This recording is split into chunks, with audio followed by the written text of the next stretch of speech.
இப்பதான் ஏதோ நிம்மதியா வீடு வாசல் கட்டி நிம்மதியாக அது கூட மன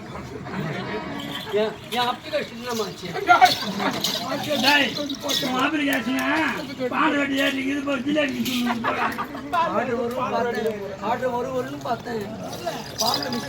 கண்மணி இருந்தா இருக்கட்டும் வந்தவன் வந்து விட்டோம் என்னுடைய அண்ணனை அண்ணியும் பார்க்க வேண்டும் அந்த படத்துக்கு சென்று மற்றவங்க பார்க்கலாம் என் அண்ணன் அண்ணியும் சீக்கிரம் அடிச்சுக்கலாம் போடா போடா